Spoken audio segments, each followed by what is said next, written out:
Thank you, everybody, for coming to July's Open Studio visit. So the way that I described this was it's a little bit of, it's about organizing creatively. And I thought upon that title as such for what I was going to do, because a lot of times when we hear the word organizing, we're thinking about, that visual sort of organizing our pastels in the right colors, organizing our papers that they're together, organizing paintings that are done, paintings that are you're working on, that kind of organization. But that creative part of organization really also involves what you're actually doing at that moment. And I have this new tool, and I thought, wow, what a great combination. I would show you this new little printer that I have and explain how I feel as though it's really just enhanced my sketchbooks. And I get nothing from I get nothing from advertising this little printer, but it really is great. There's a lot of them on the market, and I'm going to show you a couple things first. Then I'm going to show you how the printer works. I've got something set up for it, and then I'll continue on showing you more of how I've used this little printer in what I think is a way that engages me in my own sketchbooks, but it's that visual reminder to me of what I was doing at certain stages. And I do tend to take a lot of photographs, but they stay organized on my laptop. So unless I actually go to my laptop and open up folders, I'm not seeing what I've done. So anyway, this is a sketch that I did when we were down in Florida. And after that, I got the printer, or before, and then I forgot to take it with me. I'm not actually sure which way it went. But what the little printer was able to do, well, what I was able to do with the little printer is take the photograph that I had from where I sat drawing this. And I always do that when I do a sketch or a painting. I try to take a picture of the view, not necessarily so that I'm working off of it while I'm doing the sketching or the painting, but as a reference for afterwards. And I thought this is really wonderful, because what's happened here is given my sketch a little bit more of a dimension, because nothing else goes with that sketch. I'm just out there, and I'm typically not using color. It's just black and white linear, or I'm using various, values with my black and white China marker. So that is the key piece for the sketchbook, that it's put in place now, an actual image of where I was when I sketched this. But then, to give it one more layer, I took a photograph of the painting that I did from that same spot. So now I've got this really wonderful, progression from the sketch to the painting. And, I can refer back to it if I ever wanted to do a larger version. I've got the photographs that go with it too. I'm not going to use this to put photographs. I have this in here so that, I could show it to you guys. Well, I did it before, today, but I thought it was a good example of where you were. This one here of what I actually painted. And then this is the one that, this is like one of my really quick sketches. So it's to me, I see exactly what the different things are. I think people looking at it might wonder, well, what the heck is that? So we're fast forward a few months. Those other photographs were from March. This one was just the end of the middle part of June. And I was out on Cutty Hunk Island as part of the plein air event that they have every year. And the person, I think I described it to you in my newsletter, the person that was driving us around, they're called island ambassadors for this event, took me up to her house, and I had this absolutely gorgeous view from her deck, looking through all this wild trees and bushes with a road going through it, another building way off in the distance, and the fog. You know, so I do write myself notes, sometimes more than others. It depends on the setting and what's going on. So I thought this one might be a nice one to actually show you how the printer works. So I'm just going to slide this up. Maybe I'm going to close it too. I'm going to put that over to, oh, this is another thing I do on my sketchbooks. They're getting harder to find. Maybe I've showed you that before. So I got one from Cutting Room. This is this cute little printer, isn't it great? It just charges on your laptop. Okay, so we don't need that now, so I'm gonna undo it. There's a little button back here. It's 2 by 3 inches for the image. The light comes on. The light there, it means it's connecting. So what I'm gonna do, I have my phone all set and ready. Well, I have to get into it. Okay. Okay, there's the app. Gonna hit the app. There's, so you know, all the images come up. As soon as you open up your app, your images from your phone. So this is the image right here. Okay, let me turn this sideways so you can at least see the image. So what happens here is you can see now a couple of things when you go in this app. So when you're looking, if you're looking to buy one of these guys, and like I said, I haven't tried any other ones. There could be even better ones on the market. But what's really interesting is there's all these different things that you can do. I have not played around with all of them, but you can put different types of frames around your, or borders around your image if you want to. You know, some of them have, you know, funky little designs on them. You can also add letters. You can turn them, they're sticky, so you can turn them into stickers with different shapes. You've got a whole variety of different things. I have my pictures ready, so I don't use the filter end rotating or anything like that or draw, because I get that all set ahead of time. So this image I have ready. So one of the things that's really handy, which I didn't notice when I first got it, and is that close enough for everybody to see? Are you doing okay here? Yes. Okay, good, good.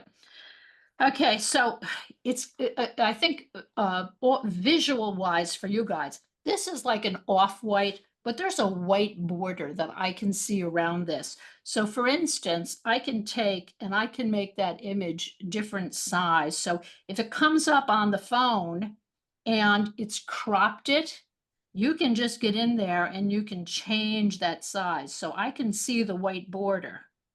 So I'm just going to make sure that there's a white border all the way around. If you didn't want to have a white border, because of the size of this one, it does a little tilt too. So you want to make sure that you haven't off tilted it. I'm still going to wind up with a border of white on either end. So, you know, if I'm going to have a little bit of border, I like that little white edge, because don't forget, I put a lot of these in my gray sketchbook. So that white border kind of gives a little frame. And then you just hit print. Oh, tap to connect. Huh. Okay, yeah, you want to connect it. I have to turn around because I've got it upside down here. Okay. It's searching for my printer, which is right next to it.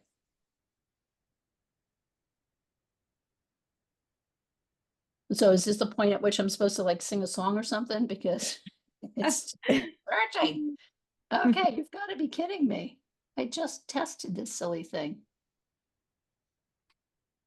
Okay, maybe while I was yakking, it disconnected. So let's just put that on again.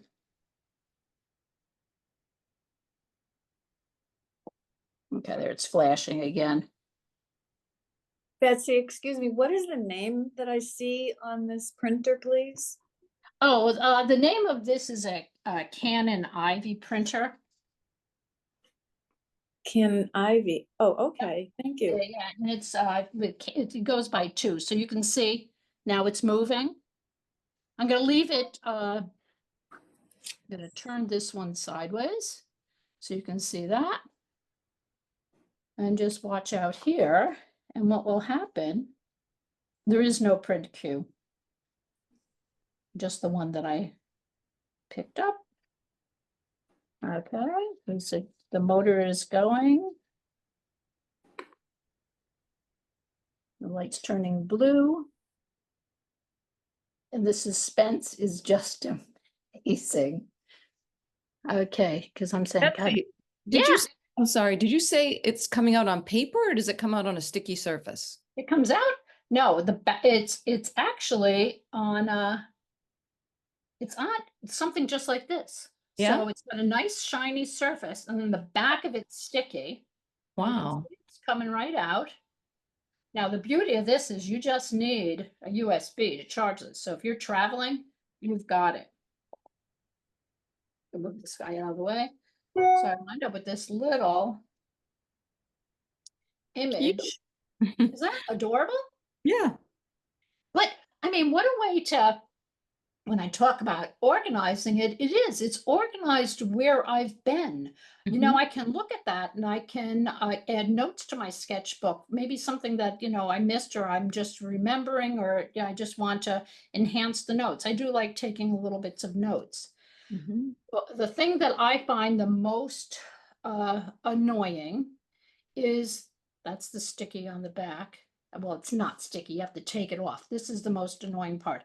If you don't have a fingernail, what you're going to have to do is just get something so you can stick it right underneath that little edge right there. Okay, now of course it's going to be, yep, here it comes.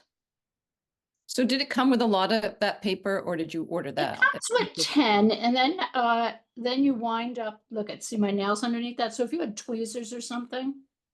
Yeah. Yeah, so it comes with 10 when you buy it, and then you can buy it in, different quantities. Uh, I forgot what they were. I bought I think I bought 20 or something like that. I mean, if you're on a budget, they're $1 each, basically, by the time you get finished doing this. I get this in here. So Wow. now I have Cute. where I stood, the painting on the easel, and the sketch that got me started, and my notes. Mhm. So at any time, I can go back and I can add things to it. I'll show you how I use it in my regular sketchbook. But when I first got this, I was really thinking about when I'm away, because I have these sketches of places and I don't have photos that are in the book next to it. And I just love that idea of having the sketch next to where I was. So super easy to use. I certainly would not be using this with everything that I do, to tell you the truth. I'm gonna probably just use it for things that when I'm on location and things that I wind up framing or things that I just really like a lot. And then when you're finished, that's it. You just click it and you're out of there.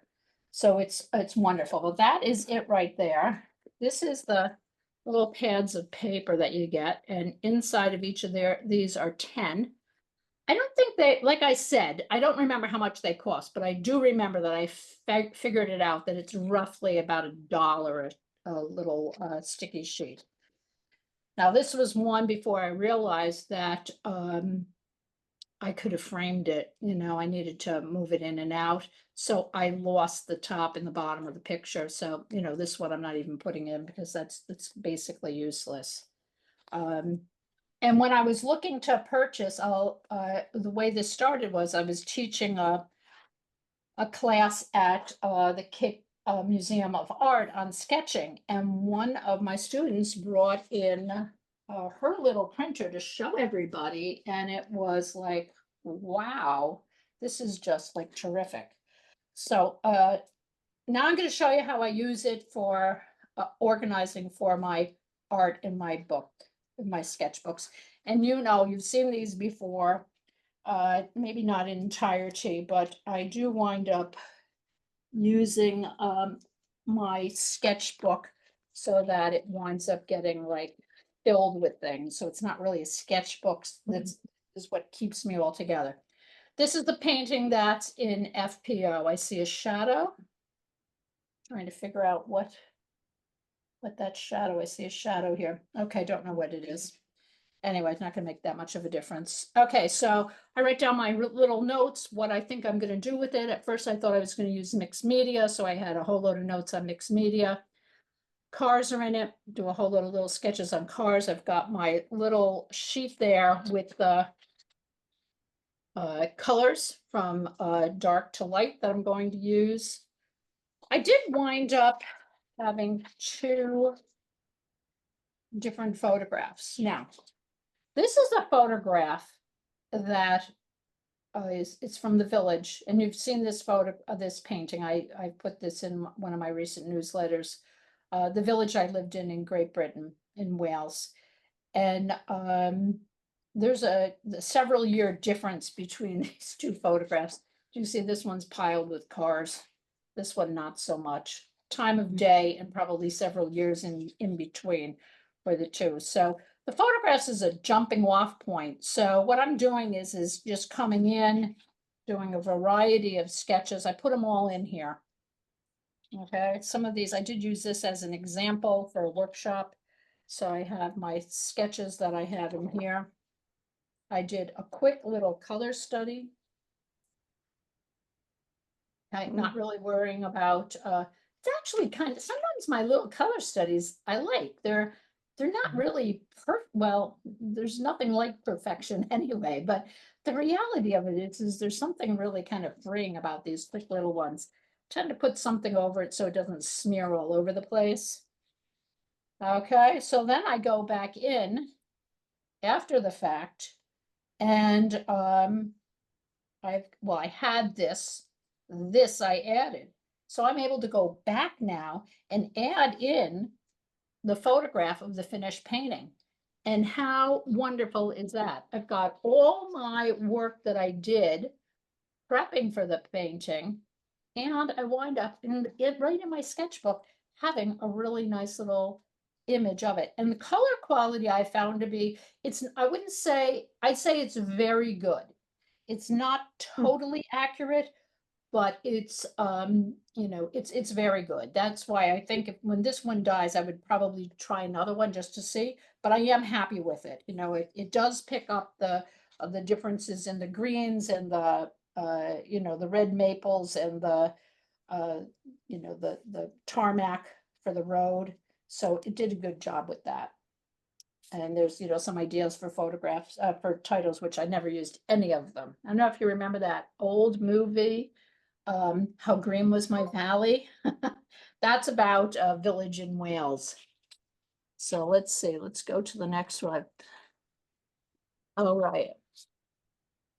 So same again. Now in the past, I'd have to go through my old sketchbooks to find them, but this was my piece by piece. This is the card that I got for piece by piece. They give you this 2-inch sample of the section of a master's painting. And I did describe this in the current newsletter that's out there. So one of the key things that I found in doing that is to actually really grid off the sides, because some of these edges are going to make a real difference when I connect to the painting that's next to it, so that the edge of this red flower next to whoever got the one next to me, and that helps by gridding it. A little bit of a value sketch. I'm not sure if I just got clearly didn't finish it, but that's okay. Little ideas. What did I want to do with it? The number that I finally had, and I used my friend's tissue paper. She was got, and that's the final one. Nice little sticky again. Okay, not that. Okay. Okay, this is the one that you saw at. Let me move this one out of the way. Here. I had two on top of one another. I go through these quite a bit. Okay, so you guys, the last in studio, which was in May, because I didn't do one in June, I was showing you how I was going to get started on 18 by 24, which is basically done. I'm just letting it rest and looking at it every once in a while. So I was able to take one of the photographs I took while I was painting of the underpainting. So I now have the underpainting here, and when I'm finally satisfied with the painting as completed, I can take a photograph and I can put that right here. So I've got sketch, underpainting, and the photograph. Again, with all my little notes on there of what, oh yeah, May Open Studio, that's it. Thing I did for you guys, I was also did a little color study. And again, it's the photographs in here. This is all the colors that are underneath here, and then I added that, so that matches with that. So it gives this really much bigger dimension to the paintings. I think I had another one that I had tagged here in my new watch with big numbers all over it. Okay, so that must be it on that one. We didn't put this away. So let me just close this up for that. I must have missed something in here because these guys were sitting on top of one another. Let me put that to the side. A little.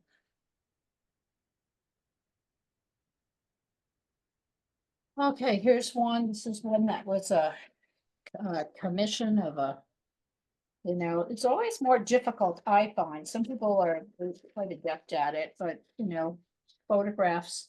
I had some of my own photographs, and then they sent me more. I do know this aquarium, so I was able to have some of my own close-ups. Little color study on Bristol board. This is the color that I toned the entire board that it was on. Let me move that down and over. Some practicing on the fish, type of fish they are, information that I wanted, the size I'm working on, and then the finished painting, and a little tiny photograph that goes with that. So what ways can you see using this besides the ones that I've showed you? Is there anyone? Okay. Think of it when you're organizing. When I say talk about organizing creatively, it really is, coming up with solutions to problems while you're painting, trying to in advance, what can you do with your painting? Just by writing down like the types of materials that I would use. What am I trying to do with the painting? Having the material together, keeping your materials and your colors, that's a wonderful reminder of the two tones that I started with this. I think I did wind up, I wasn't using this color in the end. I wound up using something a little bit darker than that, but it was a good match to start with. Let's see if it's there. The sketches. So when you're organizing, it's that, think of it almost as if what you're doing is you're taking, and instead of doing an outline for, something that you're going to, put into writing, you're taking your thoughts and you're getting them down. So you can look at it multiple different ways. And one of the key ways that I always think about is, what is it I want to say about all these things, which is why I kind of look at the fact of whether or not I'm going to be using, my papers. Am I going to use a board? Am I going to tone it? I mean, I don't just decide that at a glance. Some people are really good about that. They can just off the cuff pull it off together. I really, and I've said it many, many times before, I really do feel like being organized with something like this ahead of time helps me actually be far more spontaneous when I paint. So I wind up with these massive sketchbooks that are just filled with things. Oh yeah, that's where we started. Okay. Oh, here's another one. Nope, I did that one. Okay, I guess I went through my little paper clips that I put in here quicker than I thought I was going to. Okay, and the other thing I wanted to show you. Okay, so I'm using that for these, my sketchbooks, organize myself. So think about what's your intent? What do you want to do with this painting? What materials are you going to use for the painting? And how are you going to actually approach the whole thing? If you're using it for your sketchbooks, really, it's just like almost like a little journal or diary, whichever way you want to think about it. I think they use the word journaling more because it's a little bit more introspective than maybe a diary. I don't know. I think diaries are introspective too. So both ways are good, but this is another way that I organize, and this is just a whole load of writing. So there's no sense in actually even opening them up. I started this a few years ago, and you can see that in 2021. It was when I was trying to actually put together ideas for things that I wanted to teach, and also ideas that I wanted to paint. And then I wound up really not using it for that because I was so gung-ho on this, which makes more sense. This is the painting, the active part. This is the thinking part where I'm like just getting ideas pulled together. So a lot of information about what I'm going to teach is in here. But what's really, really nice is I have information from, taking a workshop, listening to a speaker on a group I joined during COVID. The newer one here. For this though, the organized part has to be, I have to remember when it was that I did something. So I am actually writing on the outside, like I took Casey Klon, a couple of workshops, Tara Will, Desmond O'Hagan, Dawn Emerson. So I wrote down on the outside, because I covered a couple of years. And then same with this one, and I love that quote, Mitchell Bala. I recommend that book to people all the time. He is not a pastel painter, but his books, really cover the base of everything that you really, I say need to know, but again, everybody approaches art differently. So the way I work, he really covers exactly it is the way my brain works, the way I think when I prep and when I paint. And his quote is, "If a composition has a soul, then the notan is the doorway to the soul." And if you know me, I like my notans. So I thought that's perfect. So here again, a lot of ideas I taught a class for fiber artists on color and the color wheel. And, it's a great way for me to just organize, my own thoughts of what it is that I'm going to be teaching. And workshops. So it's really, Lina Selta, I didn't write her name on the outside of this. Took a one-day winter workshop with Lina Selta online, which was absolutely fabulous. So that in itself, let me write her name right down here. Lina Selta, I gotta remember that. This is fairly new. I started a year ago. So when you think of organizing yourself, I'm going to does anyone want to see anything else that's here? Otherwise, I'm going to take it off and flip it around to me. Okay. So we're going to go through slight confusion for a minute. Just move things around. Then I'm going to loosen that, put it up. There we go, and I'm straight. And here I am next to the life preservers. So if you want to go kayaking, I have my life preservers. And then the rowboat oars are over there in the corner. So anyway, questions. What are some challenges in organizing yourself and your art? And I didn't touch upon how do I organize, finished paintings. I have another whole system that I use for that so that I don't forget where a painting is, if a painting has been in a show, whether I've sold it, whether I've taken it out of the frame because it's past its sell-by date, although I would still sell it, but I've taken it out of the frame. Questions, comments?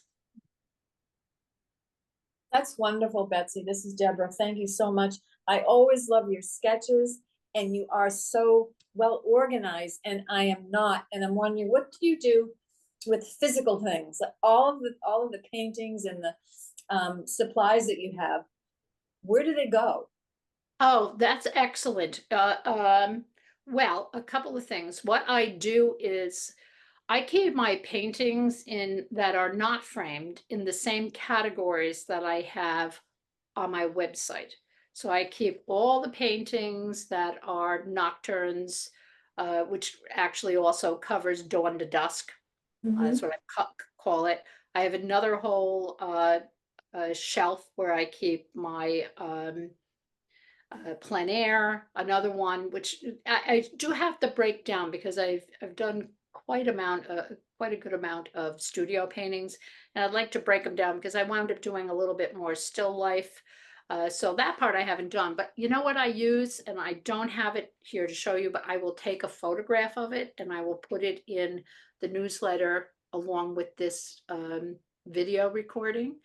But I just go to Staples and I buy the organizers that they use, the flat tray organizers that they use for offices. Mhm. Now, the larger paintings don't fit in that. So what I do with anything that's over like a 9 by 12, Mhm. ideally I should be making the same piles with the larger ones. Mhm. I'm really not very good about that. I just kind of just keep stacking them up with a glass scene in between them. Yeah, okay. And that does help. I saw a really good thing, and I did go to. I'm going to open up this closet here. I never wound up using it, but somebody. Well, it looks as though I used it for one thing. Mhm. Somebody had said you get the pant and skirt rack, and you can put your paintings on glassine on that are unframed. So that's as far as I got. I Huh, did one, okay. and then I've done no more.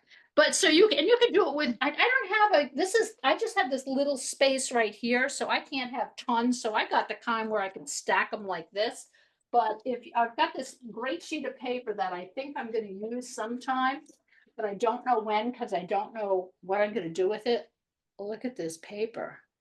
Is that gorgeous? So that I just have on a single thing here. So if you have closet space or one of those portable racks and you use these to clip them, then they're not actually, getting piled on top of one another.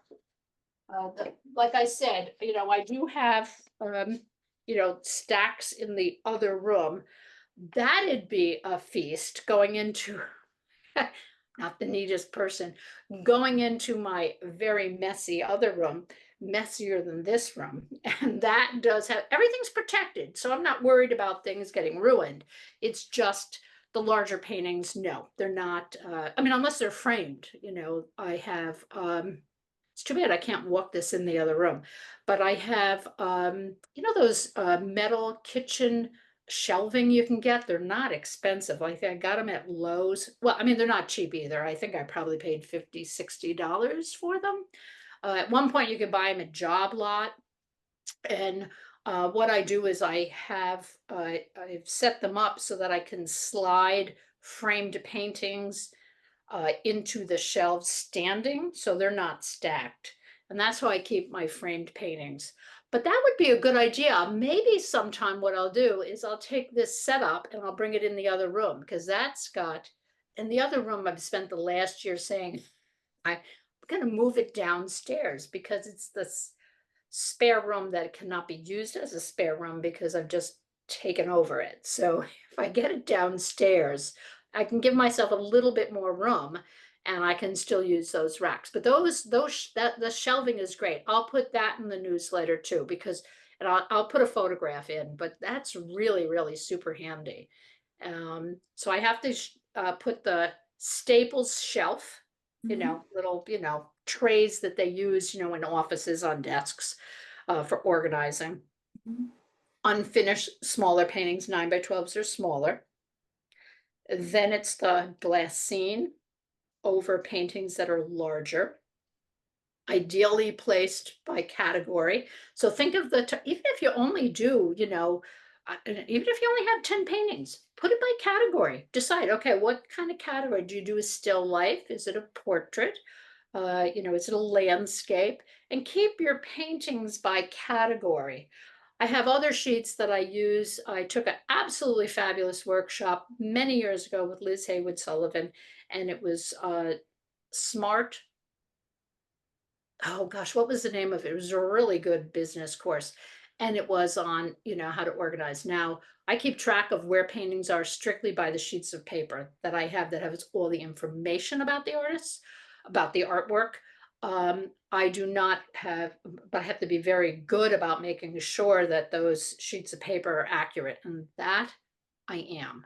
I think I'm like 99.5% good with that. On occasion, it's, you know, there's a little flub up. I guess it's human nature, but I know where all my paintings are, you know, except for ones that are incomplete. I don't do sheets for the ones that I'm not finished with. They get that gets done when I'm done. But so maybe that would be something that would be interesting to show you guys too. Like I said, I did get the information. I've morphed it from when I took Liz's workshop, which at this point has got to be 15 years ago. You know, so it's not identical to hers, but that is where I got the idea from. And that is an excellent way, especially if you're showing or you're putting your art in, you know, galleries, or if you're putting your art in juried shows. You know, there's all different things that you need to keep account of for that. Today really was the creative end as opposed to the actual physical end of how do I keep track of my art. But if you start with your sketchbook and you think of whether it's a plein air sketchbook, a sketchbook that you use in the studio, a drawing one that you have color studies, really start thinking of using that sketchbook as like your little creative journal. You can keep swatches of paper. I didn't show that for the ones that I use origami paper. I keep the swatches in there too, so I can see what did that original origami or tissue paper, which designs did I use. So you have this really nice history of everything that you've done. And you think about it, you know, when you do something and then maybe you revisit it later on and you cycle back weeks, months, years, you can go back and you can see what was it that I used? How did I approach it? And now that I've got these little mini photos that I can stick in there, besides, you know, running over to my laptop and trying to find, which I do keep that organized too. So I have works in progress with all the photographs and then the finished ones in another folder. You know, I am able to look it up, but I like that idea of opening up my sketchbook and saying, you know, what did I do? You know, how did I do it? Um, and what was the completed painting like? Any other comments, questions? Thank you. That's nice. Thank you. I loved seeing your sketchbooks and the work and all of your thought that went into each one of your paintings. That's so helpful. And thank you. I have a lot of organizing to do. Okay, is this Connie? Connie, yeah. Okay, yes, some voices I can get, but you know, I was not always like that. It's hilarious. Here, I'm gonna pull out an old sketchbook. I was looking at this one, I'm thinking, oh my God, I didn't even know what I was doing. I was just like using paper. Okay. It looks as though at some point I was like trying to get myself organized. The gray tone paper for me made a huge difference. I did do this organized on the white larger things like this, but I mean, I don't know what's, oh, look at, I've written something there. But there's a lot of just incomplete thoughts. You know, the sketches are just Looks like mine. yeah, I'm not saying they're bad sketches, you know, but I can't figure out what some of them are. You know, if I look at them, you know, it looks as though I was like trying, this is going back, I was trying, okay, I've got the start of this. So this is an evolution of, you know, going from a little slightly disorganized, but I've got an idea going on here. I'm gonna figure it out. And this one, I don't even have a date on this. 2017. 2017.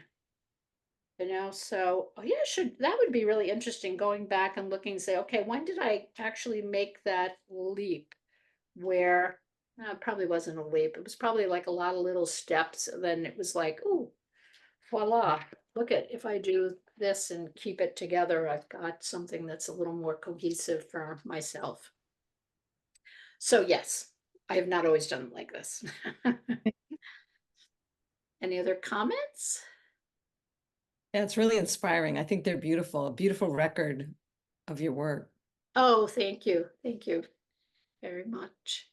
Yes, and you too with your portraits, you know, just you think about the sketches that you do with your portraits and then Sandy, and then you know, the photographs of the model, Right.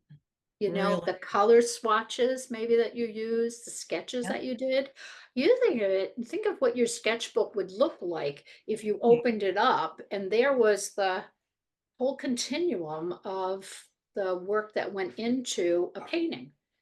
Like I said, you know, I mean, actually, it's really, now that I'm thinking about it, I said, oh, I haven't done it for the paintings I don't like. And I'm thinking, that's really a very narrow-minded way of thinking of things. I should do it for the paintings that I don't, shouldn't say I don't like, that I'm not pleased with. I don't think, you know, it reached its end and, you know, I'm just not thrilled with it. Because if I put that in there and then went back to it later, and maybe I would have that aha moment, maybe I wouldn't rework it. Maybe I would do it again or morph it or do something different. But I should actually be doing it for all the paintings and not just the True. ones that I give myself a good mark on.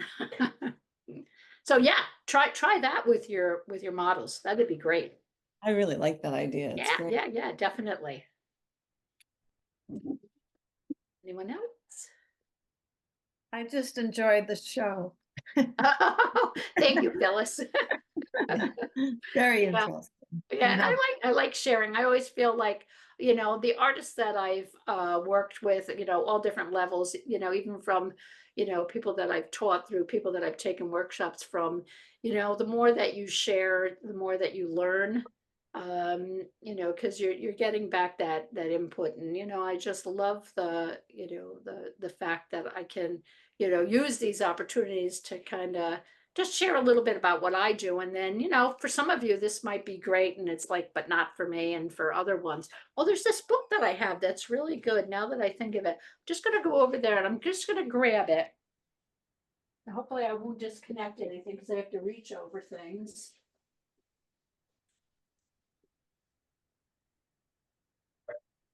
This is not for everybody.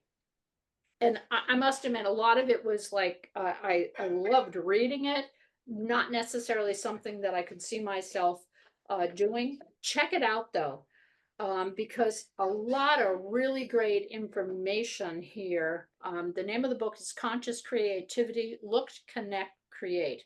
So I used this, I loved what she had to say. Well, the exercises I didn't wind up doing, but I kind of made up my own exercises that made sense to me. But it is really a fun book. Philippa Stanton, she's a British creative.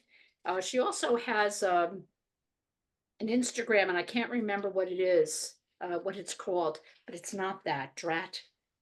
No, and she doesn't have it written on her book. And she also has a workbook that goes with it. I did start the workbook. And like I said, you know, I mean, I say, you know, I don't do the thing. I'm not somebody to sit down and do something prescripted. So I'm more like I read something, I do a little bit, and then I do something else, and I come back and I pick it up. You know, I was, you know, I mean, I go back to the time with my kids with Legos. I just didn't want to, I didn't want to follow the directions. I wanted to be able to figure it out, which was not necessarily always successful. I wasn't a very good role model in that sense. So things that are kind of prescripted, I kind of branch away from, but I still get something from it. So if you're that sort, check it out from the library. I know somebody I recommended it to, checked it out from the library before she Oh. went and bought it. Great. Yeah, great idea. Okay, Thank you. Yeah. good. All righty. Awesome. Well, Thank you. thank you so much for for coming, and maybe that little printer will work out for some of you. If it's not the printer, even if it's putting your photographs in in your sketchbook, something as like a little reminder. But I must admit, it's really nice to look at something, from beginning to end and see a couple of different photographs of it, or where I was out sketching and I wound up, having a picture of the scene that I was looking at. It's really nice. So, okay, so I will have one in August. Hopefully it will be on the 1st of August. As you know, summer can get like really busy, so I might have to swap the dates around. Last week, 4th of July, I knew nobody would be watching me, and I had other things that I was doing too. So, so enjoy the rest of July. If you're in the Northeast, it's been pretty, here's my weather report, but it's been very humid. So hopefully everyone is able to stay nice and cool, and we'll have a little break in the humidity and be able to enjoy the heat without feeling like we're dripping. Thank you, Betsy. Thanks so much, Betsy. everybody. Thanks, Okay, bye-bye. Bye. Bye.